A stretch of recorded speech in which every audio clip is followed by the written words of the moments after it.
The fire started on Monday in the eastern Pyrenees near the French border with Spain. Residents tried to protect their homes as campsites were evacuated. As hundreds of firefighters battled the blaze, some hoped for firefighting planes.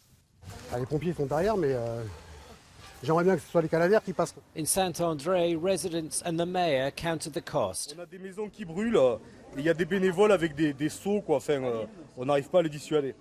À Saint-André, ouais. Campers were ushered to safety, taking with them what they could. C'est surtout pour mes enfants le moral, parce que ma fille elle a 6 ans et elle a beaucoup pleuré. On a réussi à leur sauver les doudous quand même. The eastern Pyrenees has been in the grip of an extreme drought for many months. Its fields and forests are tinder dry. Firefighters have managed to bring the flames under control, allowing tourists and residents to return to homes and campsites.